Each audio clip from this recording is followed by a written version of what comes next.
Bonjour, je suis Pierre-Henri de Menton, directeur de la rédaction de Challenge. J'ai le plaisir de vous accueillir dans les locaux de nos partenaires Les Échos pour cette table ronde matinale du Sommet du bien commun concernant la finance et plus précisément la rentabilité du capital et le bien commun. Je vais vous présenter très rapidement nos invités, en commençant par Catherine Casamata, qui est professeure de finance à Toulouse School of Economics, mais qui a aussi d'autres activités. Elle fait partie, par exemple, du conseil scientifique de l'autorité des marchés financiers et elle développe un programme entre Toulouse et Polytechnique sur ces questions de finance durable. Sam Golshani est avocat chez White & Case, s'intéresse beaucoup à ces questions, à des positions, on a un peu discuté avant, parfois un peu divergente du consensus qui est en train de se dégager actuellement. Ça sera très intéressant de le faire interagir avec nos deux financiers, deux très gros acteurs de la finance mondiale. Philippe Hildebrand, qui est à distance. Bonjour Philippe, qui est depuis la Suisse. Donc, qui est vice-chairman de BlackRock. Je rappelle que BlackRock, c'est le premier gestionnaire de fonds du monde. Je crois qu'on en est à 9 000 milliards de dollars, Philippe.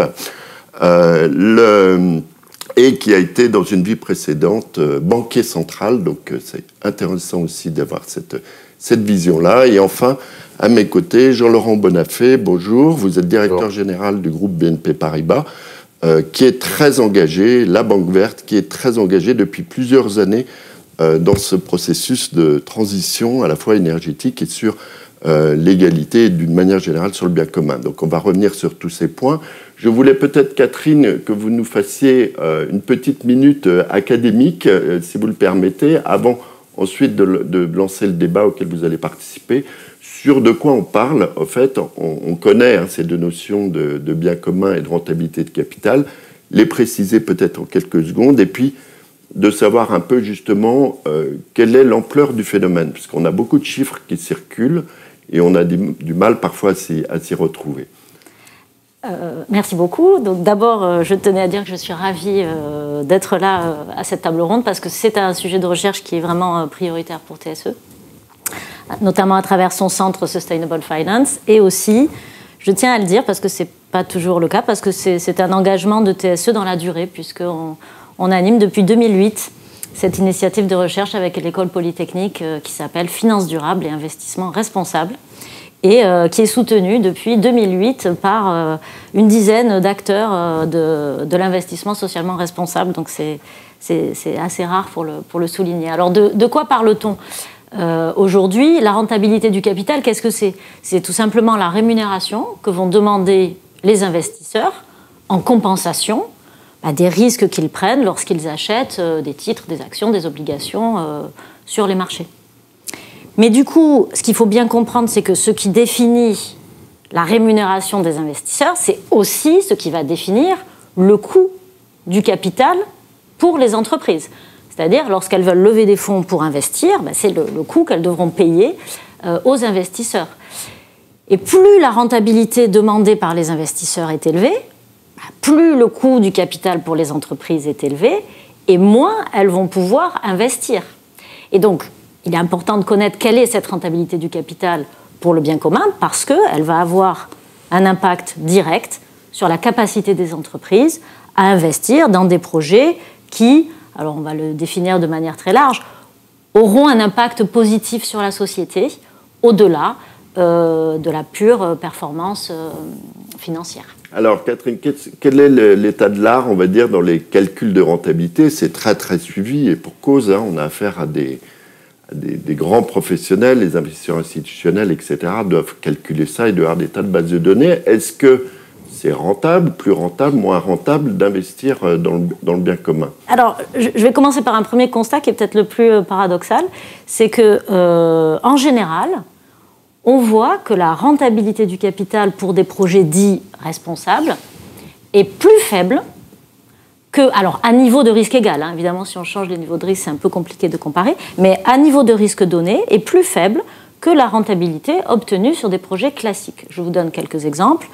Le rendement des obligations vertes est plus faible de quelques points que celui d'obligations similaires, mais non vertes. Qu'est-ce que ça veut dire un rendement plus faible? En fait, ça veut dire que les investisseurs ils sont prêts à payer un peu plus cher pour ces titres-là.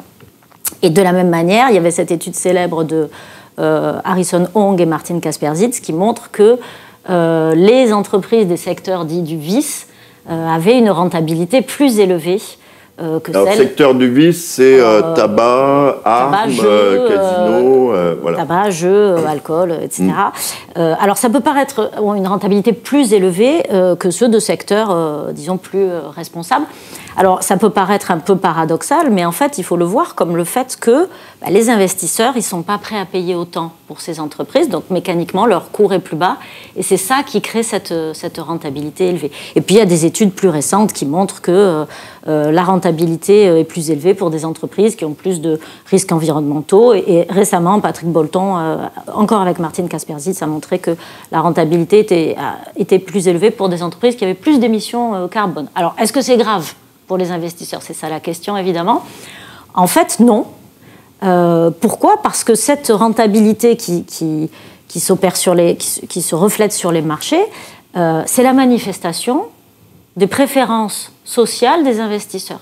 Si un investisseur s'intéresse en plus de la performance financière un peu au bien-être social, c'est-à-dire au bien-être des autres, ou si il est parfois content de faire le bien, c'est ce qu'on appelle le warm glow, dans ce cas-là, il va vouloir payer un peu plus cher pour des projets responsables.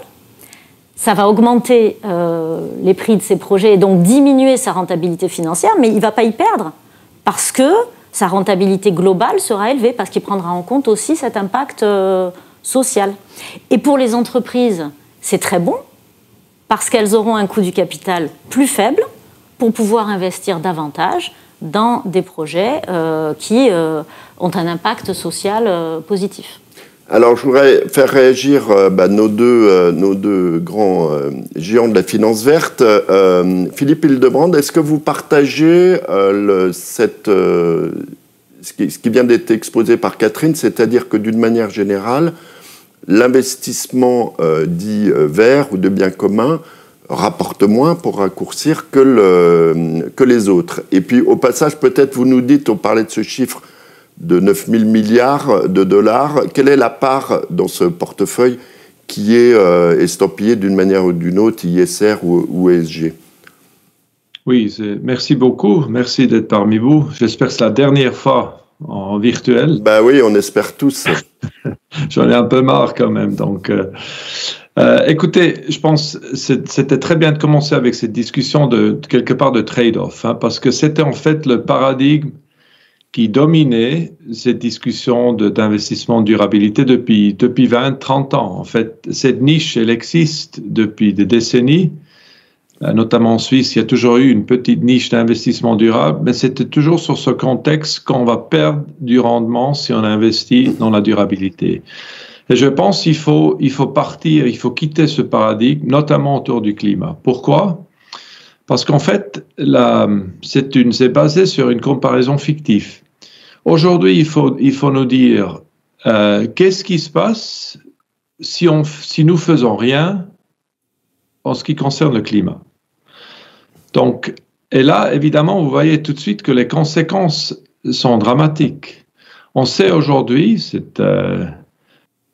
c'est scientifique, si nous n'agissons pas vis-à-vis ce défi du climat, du réchauffement de notre planète, nous allons perdre autour de 25% de notre économie dans les décennies à venir. C'est un quart de l'économie qui va disparaître. Alors, évidemment, pas tout le monde va être touché en même temps dans les mêmes secteurs, etc., mais c'est des conséquences dramatiques. Donc, en fait, la comparaison d'investir d'une manière durable ou ne pas d'investir d'une manière durable est une comparaison fictive, c'est une fausse comparaison. Ce qui va changer complètement cette discussion de rendement positif ou négatif si vous investissez ou vous investissez pas dans la durabilité. Aujourd'hui, on n'en a plus le choix. Si un gérant de banque ou d'entreprise ignore ces risques de 25% de perte de l'économie, je vous garantis qu'il va perdre la valeur dramatiquement, peut-être même dans les années à venir.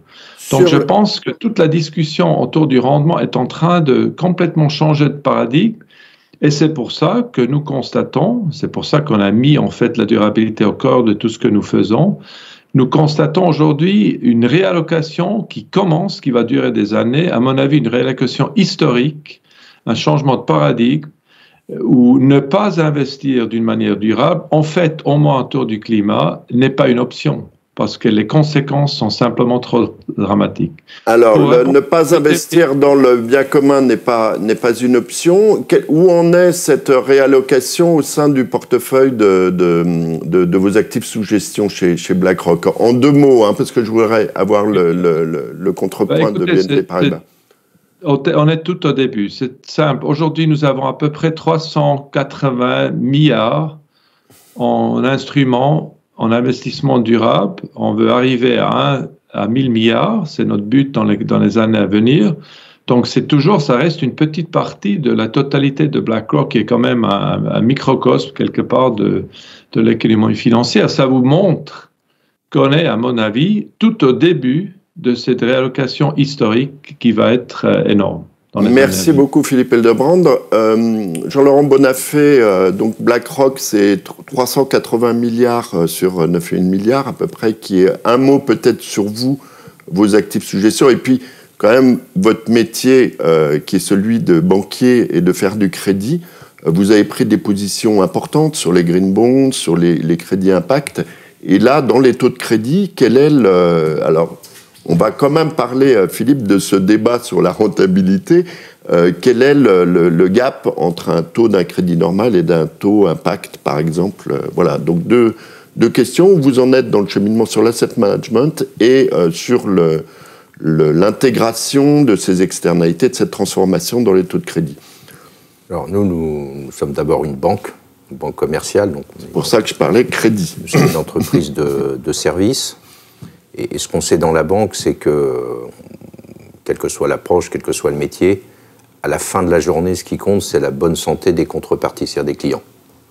Donc, si on regarde la situation telle qu'elle est, on sait qu'une entreprise, quelle que soit sa taille, ou une activité économique qui n'aura pas fait un horizon plus ou moins éloigné, mais quand même visible, 5 ans, 10 ans, un minimum d'adaptation, va devenir un acteur qui sort du jeu de l'économie normale. Donc c'est un acteur qui ne sera de toute façon pas en mesure d'être accompagné, puisqu'il ne pourra pas, le moment venu, rembourser les financements qui lui auront été octroyés. Donc de toute façon, une banque, quelle qu'elle soit aujourd'hui, et c'est quelque chose qui s'est installé ces dernières années, c'est pas quelque chose qui date d'il y a 10 ans, c'est venu ces dernières années.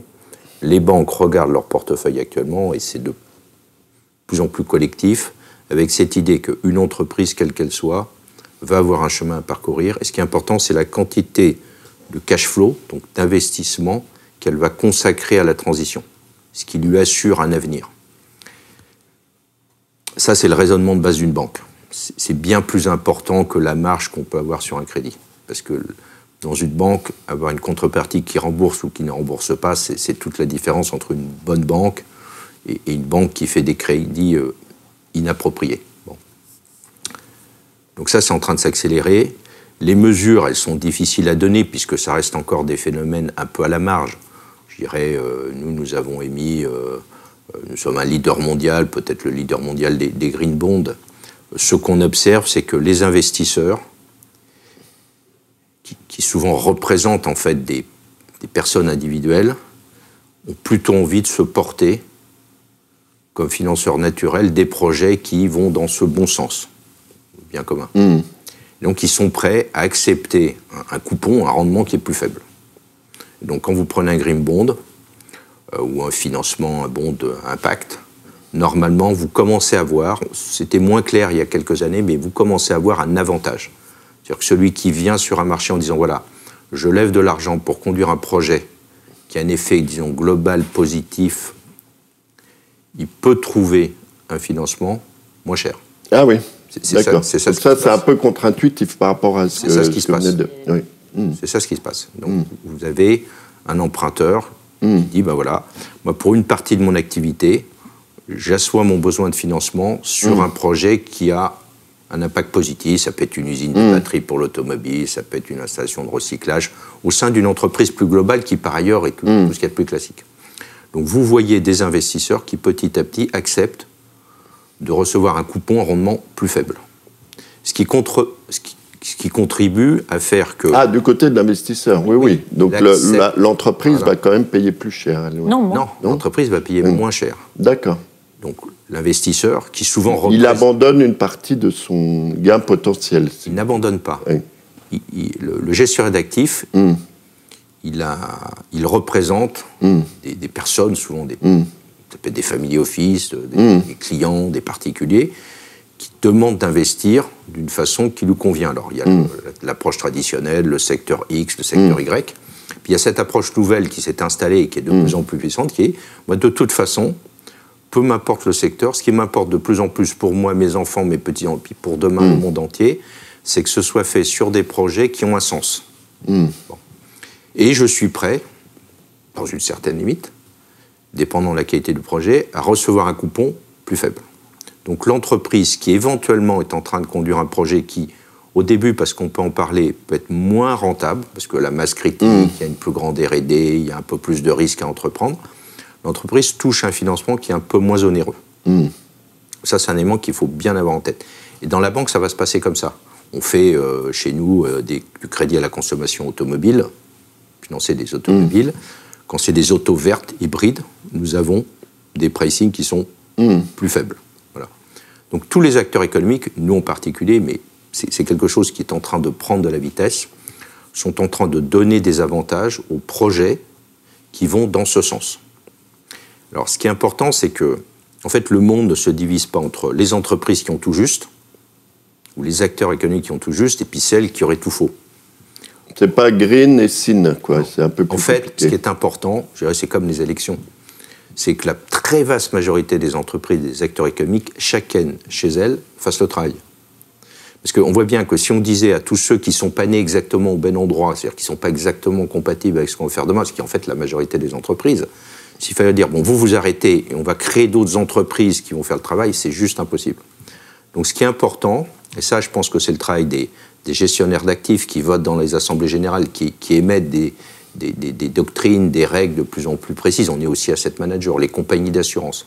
Les banques, quand on a des politiques sectorielles, on émet des signaux de plus en plus forts sur vous êtes dans un secteur donné, il y a une certaine technologie qui est disponible pour, dans votre secteur, faire mieux. Je résume, nous vous invitons à en consommer davantage, à investir et à consacrer plus de vos cash flows à ces nouvelles approches. Et dites-nous dans une vision, ça dépend des métiers, de 5 ans, 3 ans, 10 ans, où vous en êtes. Si vous progressez, on vous suit. Si vous ne progressez pas, à un moment, on vous abandonne. D'accord. Alors, Sam Golshani, je voulais vous faire réagir aux trois interventions. En particulier de BlackRock et de BNP Paribas, on a l'impression que c'est un phénomène, ce n'est pas une option, disait Philippe Hildebrand.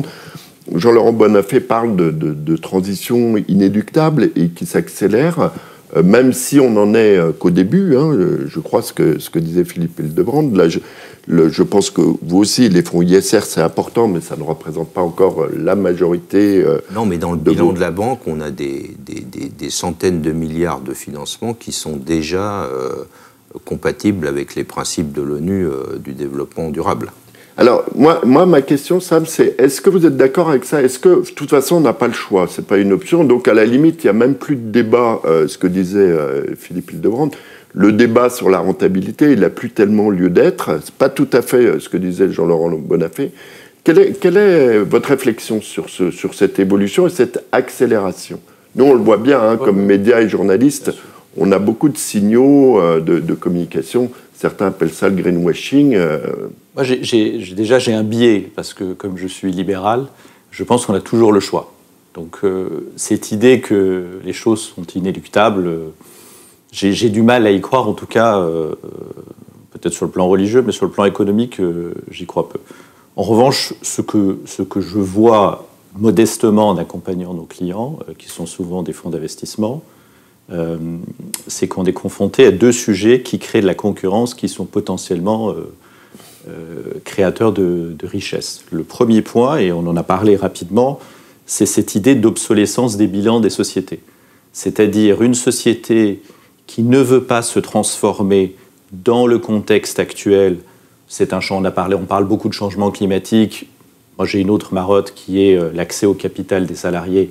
Et ça participe à la même chose, c'est-à-dire ces phénomènes de transformation qui permettent à une société, en réalité, d'être plus efficiente. Donc, si ces sociétés ne veulent pas faire ces changements-là, elles prennent le risque, à un moment donné, de ne plus avoir un bilan qui pourra être financé demain. Et donc, ça rejoint un petit peu ce discours du banquier. Il n'a pas tellement envie de prêter. C'est une décision du chef d'entreprise et en réalité de ses actionnaires de dire est-ce que je prends le risque d'avoir un bilan qui sera obsolète dans quelques années parce qu'il ne pourra plus être financé. Jusque-là, vous êtes d'accord. Et donc, se crée une concurrence entre les sociétés, entre ceux qui veulent faire ces changements-là et donc qui sont prêts à prendre des risques et donc d'allouer une partie de leurs ressources à cette transformation, et d'autres qui disent eh bien, moi, je ne crois pas à l'avènement du numérique, je crois que le papier va rester le média naturel pour l'écriture et que j'ai raison et tous les autres ont tort. Bon. Et il y a des exemples d'études. Kodak est un exemple d'étude très intéressant. Je crois que c'est Harvard qui a fait une étude sur Kodak et la manière dont une société qui était très technologique dans les années 60, en réalité, disparaît faute d'avoir fait cette transformation de son bilan, donc n'est plus financé. Bon.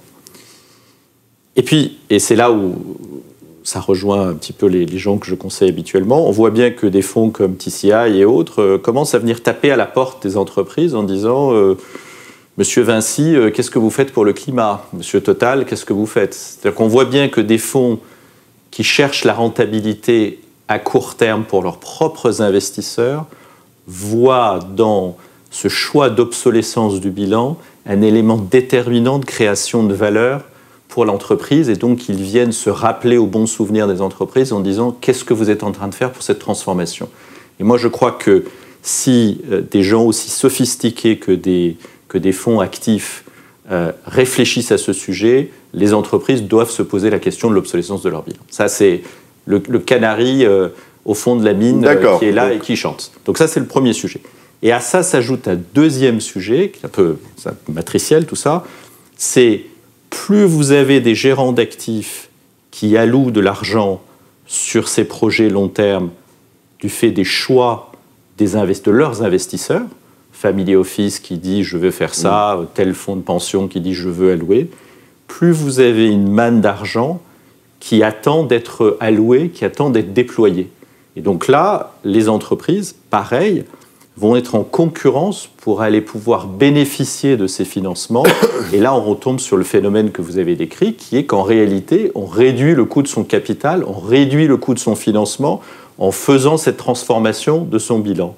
Donc, ce qu'on dépense pour se transformer, en contrepartie, ça donne accès à un financement moins cher et plus qualitatif d'une certaine façon. Et là encore, se crée une concurrence entre les entreprises. Et je crois qu'il est là le choix.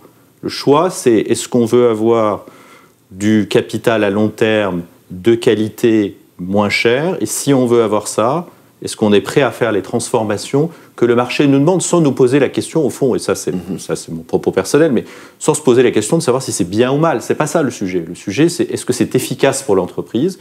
Et aujourd'hui, une entreprise doit nécessairement se poser la question de sa transformation pour avoir accès à ce financement.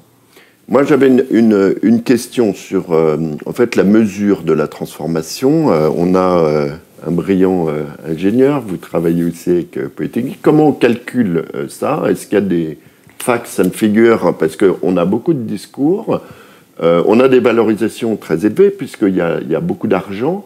Ce que disait, on est dans un marché libéral et concurrentiel où effectivement les investisseurs, l'épargne se flèche plutôt, donc c'est un argument de vente aussi en quelque sorte. Comment est-ce qu'on calcule qu'il n'y a pas, ou on vérifie qu'il n'y a pas à un moment une information trompeuse, etc. Je sais que l'autorité des marchés financiers, la CPR, se sont penchés sur le sujet. Aux États-Unis, la Securities and Exchange Commission a tiré une sonnette d'alarme là-dessus, sur une espèce de bulle verte et un peu boîte noire en même temps. Où est-ce qu'on en est là-dessus? Est-ce qu'on a des éléments tangibles où chaque acteur développe ses propres instruments, ce qui fait que ça devient un peu compliqué? la situation est encore un peu compliquée, si je puis me permettre de répondre à cette question-là. Comment est-ce qu'on mesure la performance sociale, l'impact positif ou négatif d'une entreprise par son activité sur son environnement? Alors, il y a deux aspects. D'abord, il faut que l'entreprise, évidemment, divulgue des informations. Et sur cet aspect reporting, divulgation d'informations, le problème auquel on fait face, c'est que on n'a pas encore une harmonisation complète de la manière de faire ces calculs. Donc c'est un premier souci. Mais du coup, c'est un peu difficile quand on voit ces chiffres de les comparer parce que les manières de calculer sont pas les mêmes, tout simplement parce qu'il n'y a pas de standard international. Alors l'Europe a sorti une directive pour amener à des standards de reporting harmonisés, mais ce n'est pas encore tout à fait le cas. Et puis on a aussi... Alors le problème, c'est que la performance sociale, elle est multidimensionnelle. C'est-à-dire qu'il y a le climat, il y a les salariés, il y a la qualité des produits, il y a l'environnement, enfin il y a beaucoup de choses. Et comment fait-on pour avoir une mesure de cette performance sociale? En général, c'est ce que font les agences de notation extra-financière et maintenant même toutes les agences de notation financière rajoutent ça. On met des notes qui agrègent ces éléments. Donc on part de mesures qui ne sont pas toutes à peu près les mêmes et puis on les agrège. Et un des soucis actuellement, c'est que cette agrégation à travers ces fameuses 3 notes ESG, elle est assez disparate en fait. Elle est très différente d'une agence de notation extra-financière à l'autre. Donc il y a une étude récente qui a été faite là-dessus qui montre que même sur un même critère, en fait, les agences soit ne mettent pas le même poids sur toutes les mesures qui vont constituer ce critère, donc elles ne vont pas refléter la même importance, soit les calculent différemment, et donc il y a beaucoup de variances entre les critères. Donc c'est un peu compliqué. Philippe Hildebrand, peut-être un mot sur, on a parlé de l'Europe, qui essaie d'harmoniser tout ça, sur ce qui se passe aux États-Unis, sur la normalisation, on va dire, de ces critères, et quelle est, votre méthode et votre vision? Est-ce qu'il faut des critères internationaux, comme il y a, par exemple, pour la comptabilité bancaire, ou est-ce que c'est une bonne méthode, ou finalement, il faut avoir une méthode peut-être plus, je ne sais pas, chacun doit avoir une sensibilité différente à partir du moment où elle est transparente. Quelle est l'approche stratégique qu'a BlackRock sur le sujet? Catherine a absolument raison. Je pense que c'est le défi principal. Si on veut activer le capital qu'il nous faudra pour adresser, restons juste un moment dans le climat, on sait aujourd'hui qu'il faudra 3 000 à 6 000 milliards par année pendant des années à venir, des décennies peut-être même.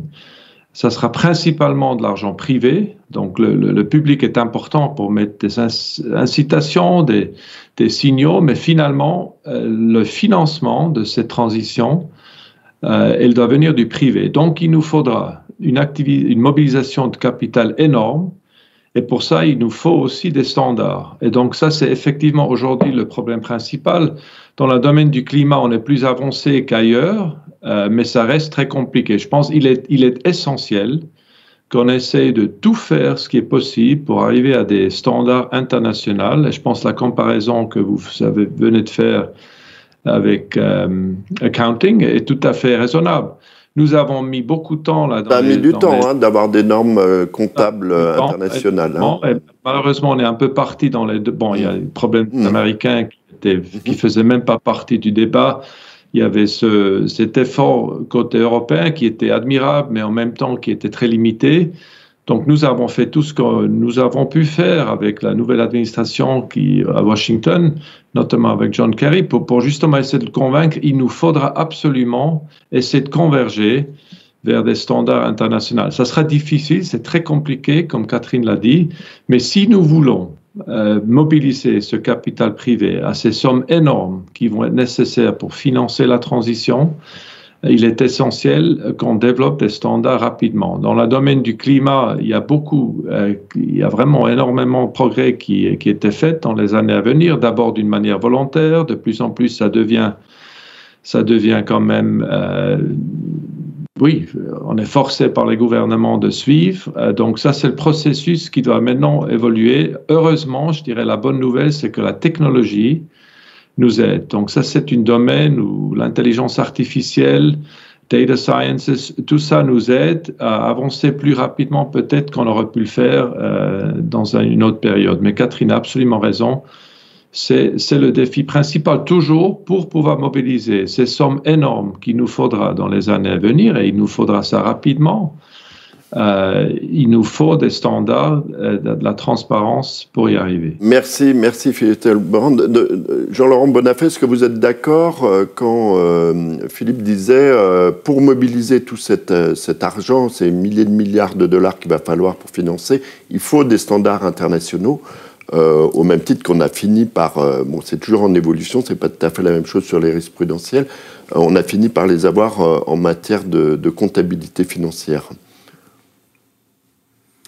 Alors. Tout à fait certain qu'on y soit, et si on prend juste les normes comptables, la sphère anglo-saxonne américaine a poussé... Voilà, ce que disait Philippe aussi, c'est qu'on est...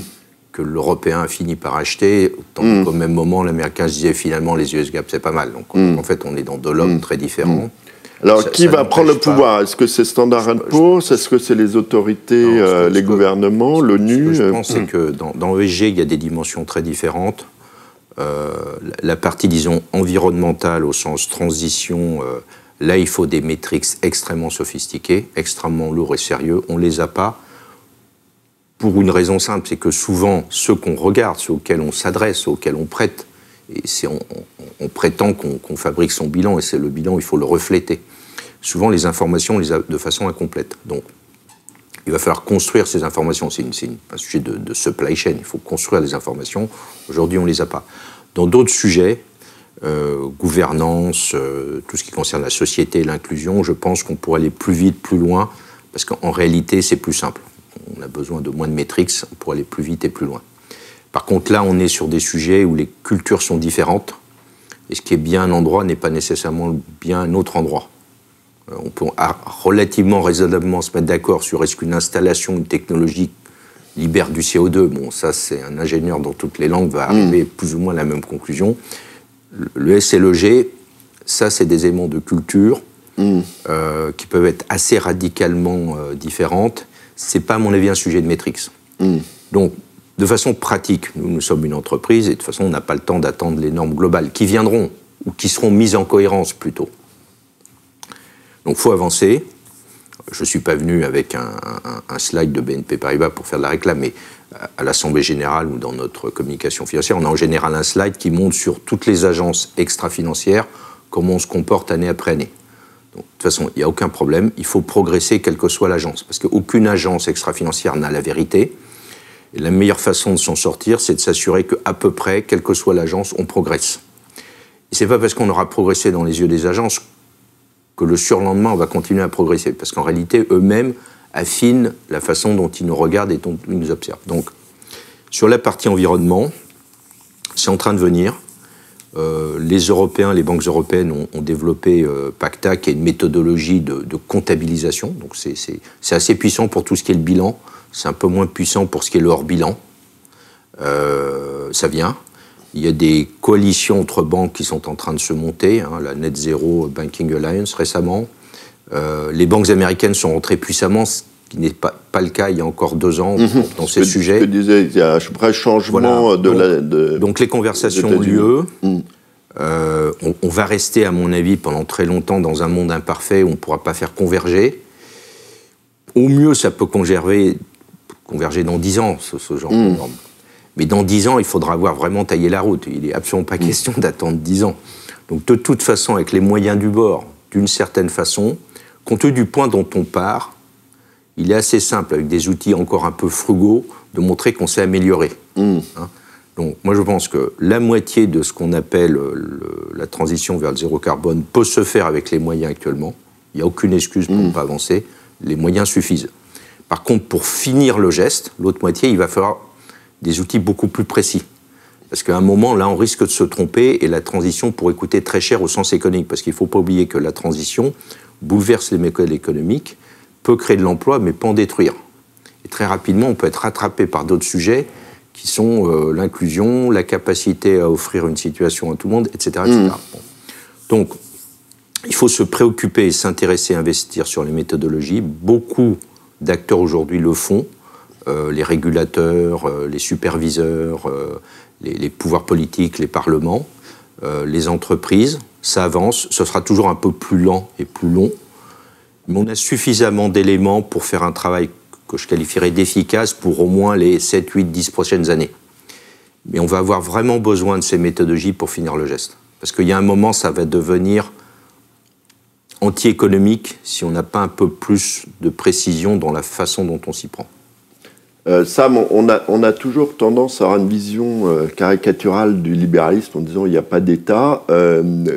Pour les libéraux, il doit vraiment être... Mais pour les libéraux, l'État a quand même une importance pour fixer un cadre au marché. Est-ce que c'est le rôle des pouvoirs publics, des agences, des banques entre elles, qui doit faire ce travail de normalisation et s'il faut le faire? Il ne peut pas y avoir de marché s'il n'y a pas d'état de droit. Et pour qu'il y ait un état de droit, il faut un cadre. Et ce cadre, il est sanctionné par une organisation politique qui est l'État. Donc l'idée qu'on puisse vivre sans État tout en ayant un état de droit, ça paraît contradictoire. On est bien d'accord. Ce que je disais, on a toujours tendance à sous-estimer le rôle de l'État dans la théorie libérale. L'état de droit, c'est quand même le plus important puisque c'est... Est-ce que c'est des lois qui doivent faire ce travail-là? L'état de droit, c'est pas simplement les lois. C'est-à-dire, quand on regarde le marché, et si on regarde le marché sur les... Allez, on va regarder sur les 100 dernières années.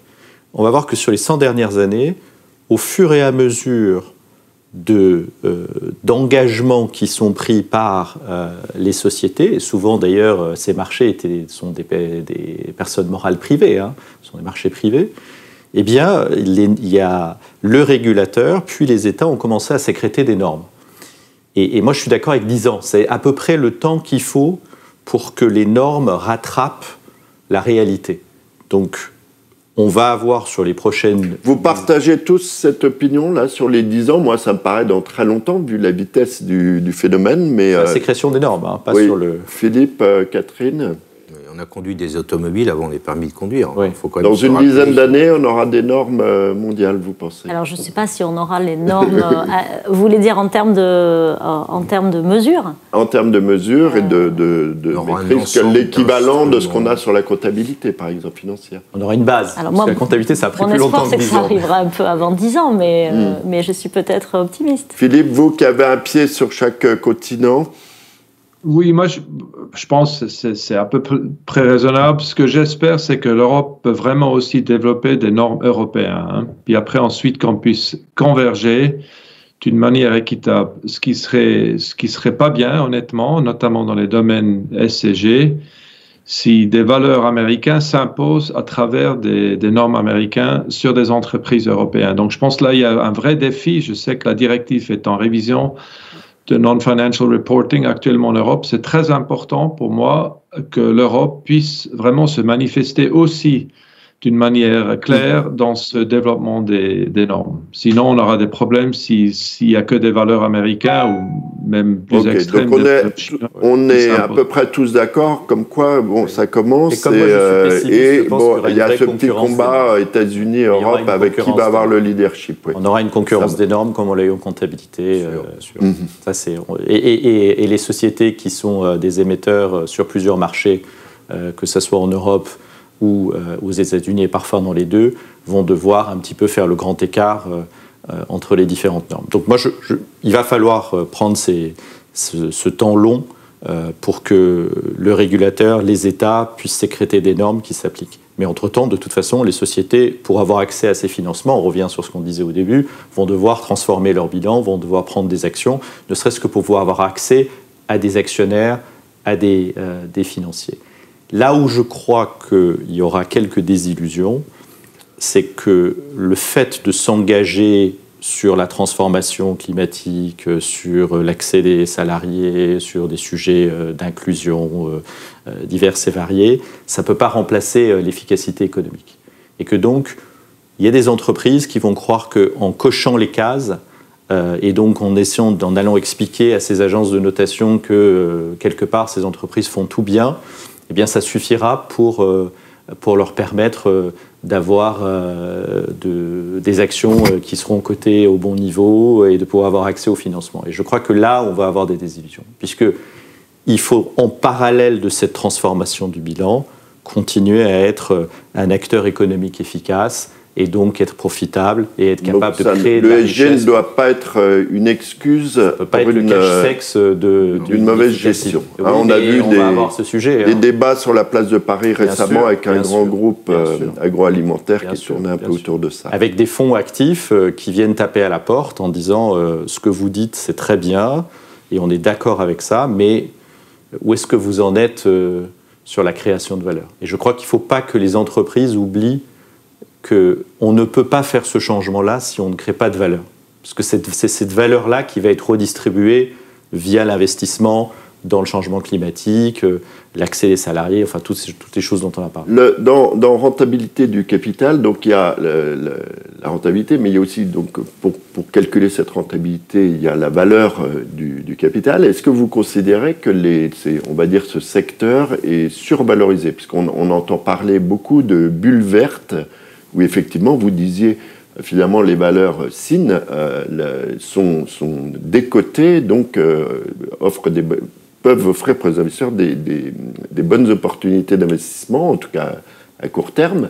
Est-ce que là, il n'y a pas un biais qui s'est fait du fait de on l'a décrit, cette abondance de liquidités qui arrive sur un secteur qui finalement n'est pas très large, eu égard aux 3 000 milliards de dollars qui vont arriver, dont parlait Philippe Hildebrand.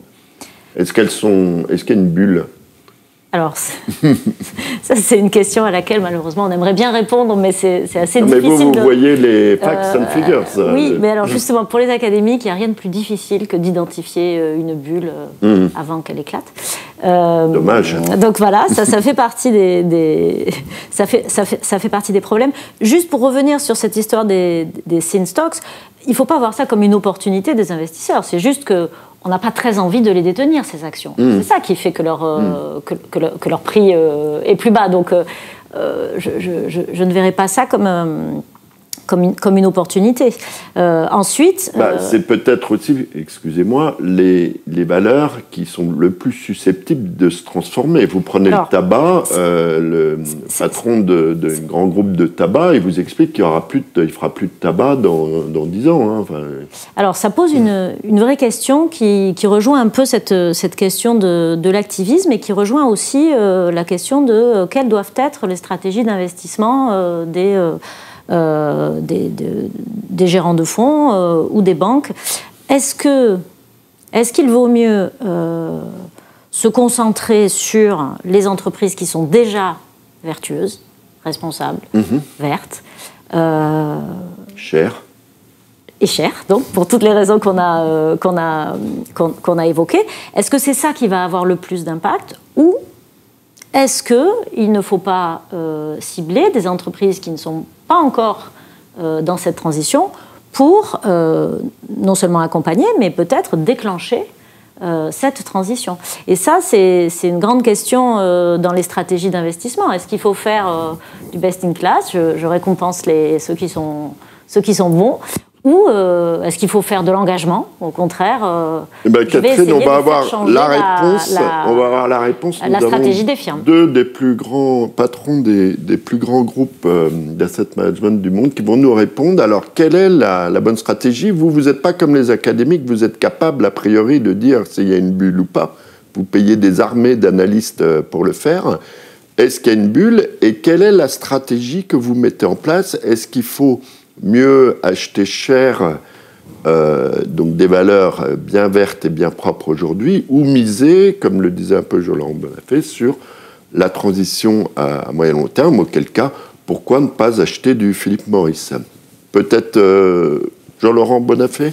Alors, pour ce qui est du tabac, nous avons pris l'engagement d'être une banque sans tabac. Donc on ne finance pas du tout.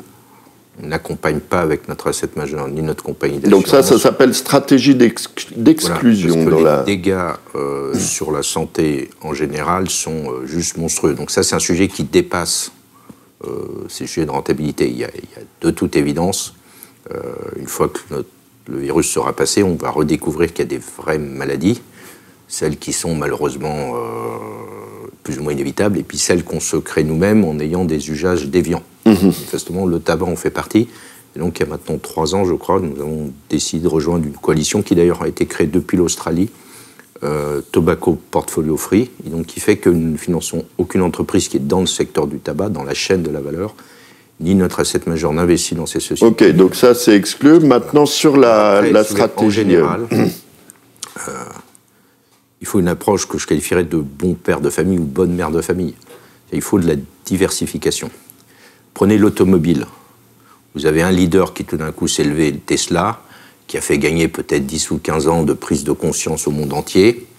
Mais je vais vous le dire, à la fin de la journée, 80% du travail aura été fait par tous les autres qui tout d'un coup se disent « bon, je réalloue mon cash flow ». Ceux qui disaient il y a encore 5 ans « mais le diesel à horizon 2050, c'est la solution pourvu qu'on l'améliore », sont les premiers à dire aujourd'hui « mais pas du tout, en 2030 en Europe, le thermique c'est fini, il y aura au moins de l'hybride ou du pur électrique ». Et donc, vous pouvez avoir des groupes dans ce secteur en Europe, et c'est pareil aux États-Unis, qui vont investir tous les ans maintenant 5 à 10 milliards de leur cash flow pour créer le futur. Ce qu'on finance fondamentalement, par exemple, comme Banque Globale sur ce secteur, c'est des usines pour fabriquer des voitures qui sont comme ça. Plus les usines d'il même il y a 2 ans. Donc, si vous voulez... Alors, au jour d'aujourd'hui, je vous interromps, est-ce qu'on achète plutôt du Tesla, qui a une valorisation stratosphérique, ou plutôt du Renault qui est plutôt à la casse, et on se dit, ils vont y arriver. Là, on est dans une... non, mais c'est intéressant, c'est quand même le fond du sujet. Je pense qu'il m'est interdit de donner quelques conseils que ce soit. Si les prix reflètent bien tout ce qu'on sait du futur... mais vous voyez, un leader qui va démarrer plus tôt, qui va accéder, non pas par le financement au sens classique bancaire ou obligataire, mais par des apports en capitaux d'actionnaires qui sont tous les jours plus nombreux, c'est ce qu'a fait Tesla. Ils financent par des apports en capitaux.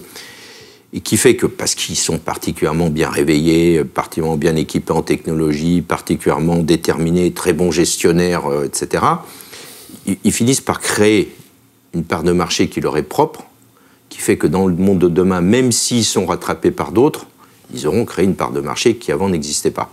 Donc ça mérite une valeur importante. Mais c'est pareil, tous les autres sont également réveillés, tous les autres ont compris que de toute façon, les citoyens, les villes, enfin tout le monde attend des automobiles dites propres. Alors après, il faudra en discuter parce qu'une automobile propre, oui, qu'elle soit recyclable, y compris sa batterie. Jamais rien n'est 100% propre. C'est toujours plus compliqué, toujours beaucoup plus compliqué qu'il n'y paraît. Donc, comment dire ?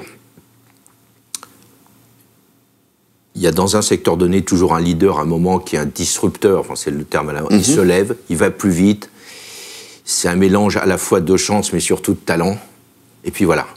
Et puis tout d'un coup, tous les autres qui sont là, ils se disent, bah nous aussi finalement. Et souvent, ils ont presque plus de technologie, sauf qu'ils ne l'ont pas mise en ligne ou mise en force parce qu'ils pensaient que ça serait sur un temps beaucoup plus long, et ma foi. Et donc, que ce soit l'automobile, l'énergie, c'est pareil. L'énergie, vous avez quelques nouvelles entreprises qui se sont créées, qui sont allées directement dans le renouvelable, qui ont financé avec du fonds propre, qui ont mis au point des technologies qui sont devenues très rentables et qui ont des multiples très élevés. Mais vous voyez aussi des grands groupes, prenez ce qui s'est passé en Europe sur les 2 dernières années, les groupes pétroliers, tout d'un coup, ils pivotent. Ils décident, petit à petit, et à mon avis, à un horizon très visible, majoritairement, leur cash flow va être le renouvelable.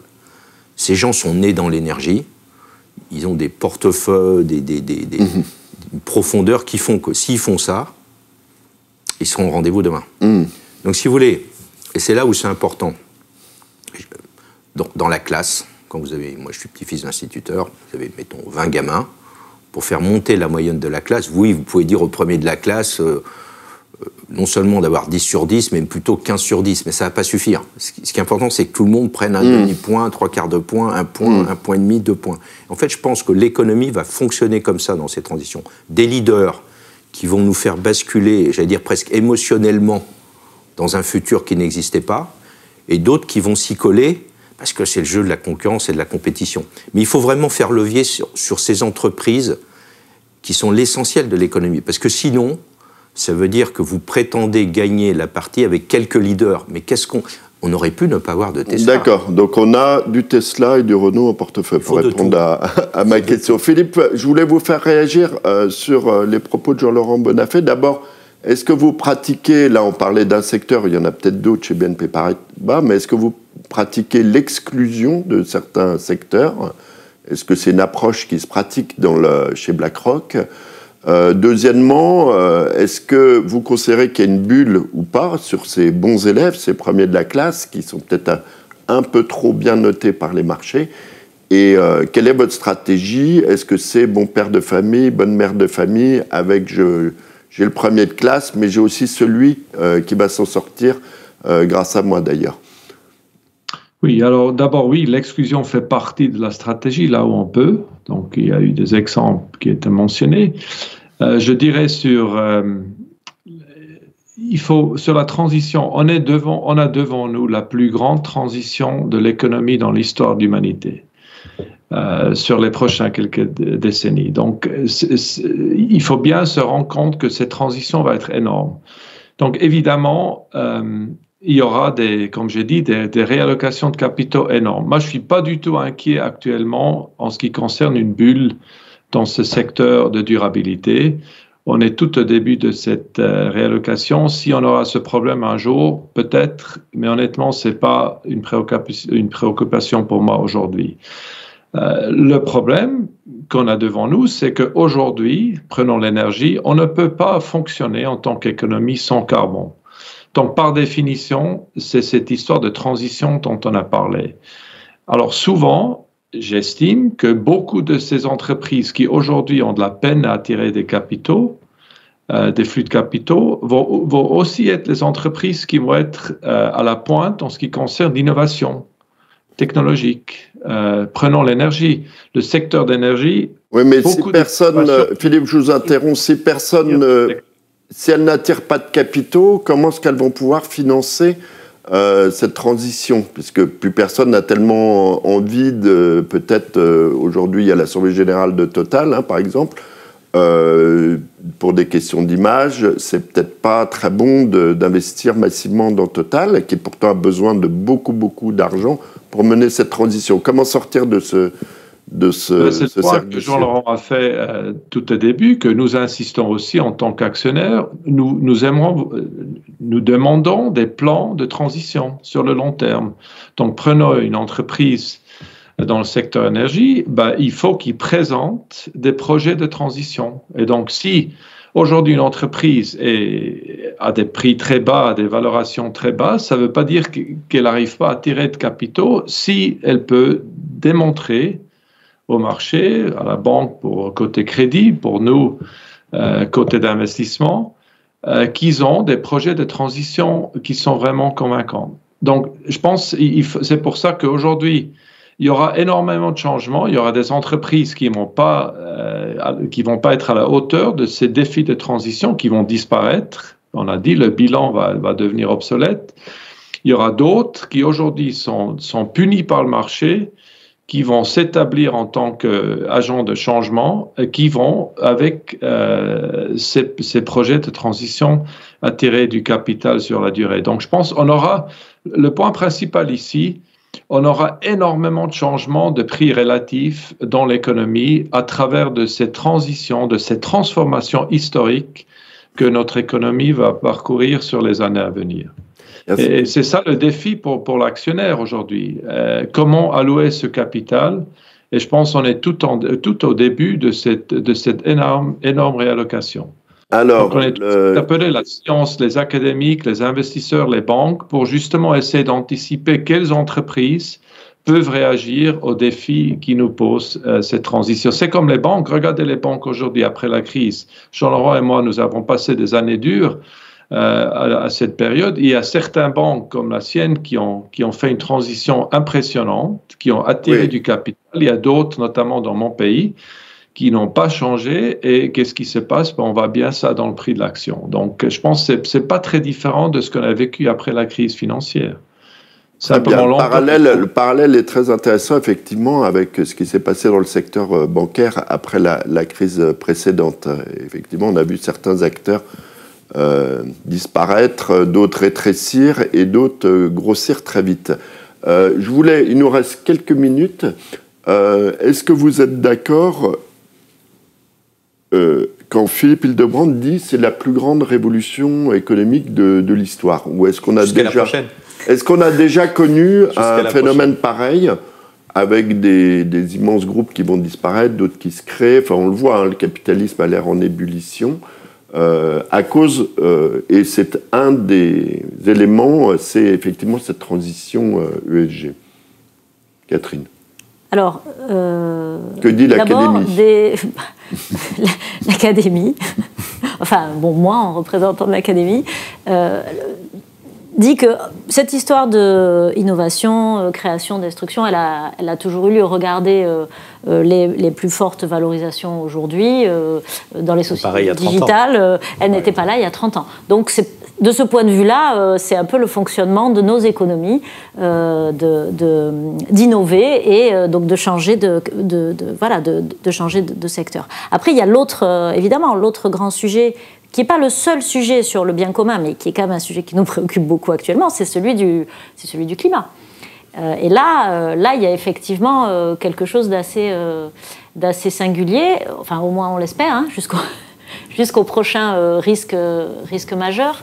Et c'est cette transition-là qu'il faut effectivement accompagner par la finance, et celle-ci est probablement un peu particulière.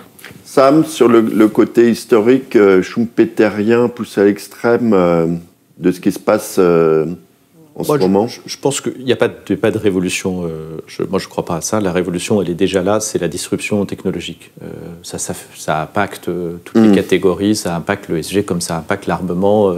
On pourrait parler des drones de combat et on pourrait avoir un discours disruptif sur l'application de l'intelligence artificielle et la disparition de certains acteurs au profit d'autres. Donc la révolution, elle est là, elle est technologique. En revanche, ce qui est intéressant, à mon avis, et ça crée des opportunités pour les investisseurs, c'est qu'on a du capital qualitatif.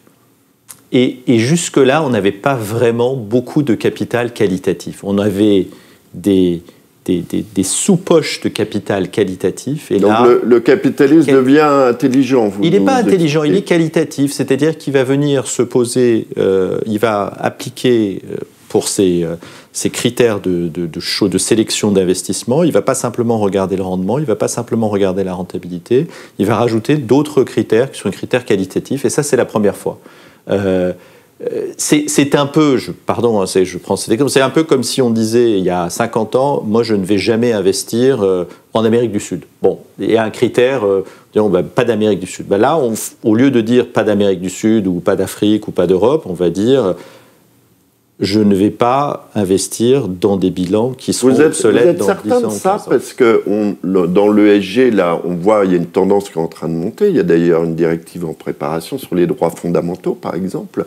On peut très bien, dans 2 ans, dire, au fait, on n'investit pas en Chine parce qu'il y a des Ouïghours. Vous voyez, ces critères sont en train d'évoluer très vite. C'est intéressant, c'est que quand on exclut certains secteurs, eh bien, il y a des acteurs qui les excluent, ça veut dire que ça crée des opportunités pour d'autres.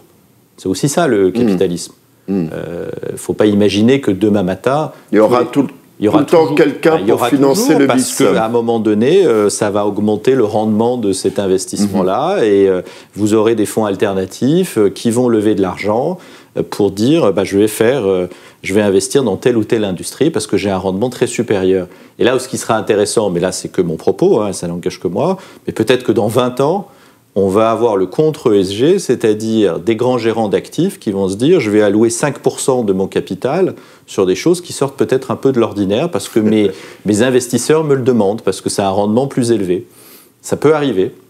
Donc on a ce basculement vers un investissement plus qualitatif et je pense que ça, pour le coup, c'est nouveau. On va terminer là-dessus. Je voulais juste vous faire réagir sur ce propos un peu disruptif pour le coup. Est-ce qu'il y aura, Philippe Hildebrand, vous disiez on n'a pas d'option, on n'a pas de choix au début de votre propos. Est-ce que finalement on aura toujours le choix et est-ce que le vice, puisque c'est comme ça que ça s'appelle dans la terminologie, les buy stocks auront toujours des gens pour les financer du fait de l'importance des rendements qui vont offrir la rentabilité du capital. Est-ce qu'il y aura toujours quand même une alternative? Oui, dans certains secteurs. Évidemment, c'est ce qui va se passer. Mais si on revient au climat, je pense tant que l'état de cadre, l'état de droit, le cadre qui est mis par les gouvernements pour arriver à ces objectifs net zéro en 2050, je pense là, le trajectoire pour moi est clair. Il n'y aura pas d'alternative. Il faut trouver des moyens d'investir en alignement avec ces objectifs politiques de nous amener vers net zéro. Donc, l'état de droit est très important dans ce contexte. Il nous faut que le cadre reste stable, le cadre de direction, le cadre de l'état de droit. C'est pour ça que ces commitments des États qui ont été pris sont tellement importants. Pour le moment, les États, ils ne savent pas comment y arriver. Mais même le fait qu'ils ont dit, il y a 127 États aujourd'hui qui ont dit on va y arriver, seul ça a déjà déclenché un mouvement très important. Donc, je pense que tant que l'état de droit, comme on dit, ou le cadre des gouvernements reste en place, je vois mal qu'il y aura tout d'un coup un renversement de cette réallocation de capital vers la durabilité. Alors, BlackRock nous explique qu'il faut faire confiance à l'état de droit pour fixer ce cadre et éventuellement réduire ces alternatives. Est-ce que vous partagez cette vision, Jean-Laurent Bonnafé? L'état de droit, ce n'est jamais que la représentation des cultures et de ce que pensent fondamentalement les personnes. Mais le droit évolue vite en la matière. Vite et pas si vite. Personnellement, je ne partage pas complètement le propos là, qui vient d'être développé. Moi, ce qui me semble caractériser le moment présent, c'est que nous, les personnes, les humains, on est de plus en plus nombreux. Il faut que tout le monde soit inclus au sens participe à la vie économique, accède à la formation, besoin de santé. Et d'un autre côté, on découvre quand même que la planète est finie en termes de ressources. Et il est impossible, bien sûr, que la prochaine révolution industrielle nous paraîtra encore plus gigantesque dans 30 ans par rapport à celle-ci. C'est toujours comme ça, ce qui est neuf est toujours plus impressionnant, ne serait-ce que parce que c'est inconnu. Donc c'est plus impressionnant. Mais ce qui est peut-être particulier à la circonstance du moment, c'est que d'un côté, nous sommes de plus en plus nombreux, et plus personne n'admet l'idée qu'une fraction ne pourrait pas accéder à la formation, etc. Et en même temps, on découvre que quelque part, quand même, la planète est finie. Et moi, je pense que c'est en ça que, probablement que la circonstance est unique ou particulière. Après, la révolution technologique, elle est en marche depuis plus de 30 ans. Et 30 ans auparavant, elle était aussi en marche, mais dans d'autres secteurs. Enfin, voilà. Mais il me semble que c'est ces deux sujets. Nous sommes de plus en plus nombreux et tout le monde doit participer de façon positive et avoir sa chance, c'est la notion d'égalité des chances. Et par ailleurs, la planète est finie. Ça, je pense, c'est une grande caractéristique. Et ça demande forcément des approches un peu différentes, puisqu'on raisonne sous contrainte. Jusqu'à présent, on avait souvent eu, au moment d'une technologie nouvelle qui apparaissait, un peu ce sentiment qu'en tout cas, pour un bon moment, la ressource serait limitée. Là, c'est exactement le sujet inverse. Et c'est pour ça que probablement, on n'aura pas sur un domaine donné une solution unique, une technologie unique. Parce que même si c'est la meilleure technologie, elle va saturer les moyens disponibles. Donc il faudra aller sur une technologie un peu différente, un peu moins bonne, un peu moins performante, mais qu'il ne faudra pas... Donc, par exemple, quand on regarde la transition dans le domaine de l'énergie, on sait très bien que compte tenu de notre point de départ et compte tenu de ce qu'il faut faire, pour un moment, on ne peut pas tout de suite basculer dans quelque chose qui est définitivement la solution. Il faut probablement avoir un peu de gaz, il faut probablement avoir un peu de nucléaire. Ça plaît ou ça plaît pas, mais c'est une réalité de fait. Et puis petit à petit, on va progresser. Donc moi, personnellement, la circonstance, le moment présent, je le sens comme étant la planète est une dimension finie, il faut y faire très très attention. C'est la transition, mais c'est la biodiversité qui est un sujet peut-être encore plus compliqué que le sujet de la transition. Parce que la transition, c'est souvent remplacer des gammes de technologies par d'autres gammes de technologies. Et la biodiversité, c'est l'inverse. Il faut en fait que je privilégie tout, y compris des choses qui peuvent paraître un peu moins performantes. Et ça, c'est plus compliqué pour les entreprises. Parce que pour une entreprise, passer d'une technologie A à B, c'est jamais facile, c'est toujours compliqué. Il faut investir, il ne faut pas se tromper, il y a le risque d'entreprendre, etc. Mais fondamentalement, c'est ce qu'ont toujours fait les entreprises.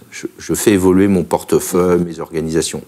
Là, c'est s'assurer qu'à tout moment, je suis suffisamment diversifié, là je parle de la planète, pour, s'il se passe quelque chose d'inattendu, c'est le virus, je peux me retourner sur quelque chose d'autre. Et ça, c'est une notion qui va être très très compliquée à faire rentrer dans le monde économique parce que nous ne sommes pas formés, moi je le dis, dans notre grande majorité, dans nos cursus, on a toujours l'idée qu'il y a quelque chose qui est un peu mieux ou au-dessus.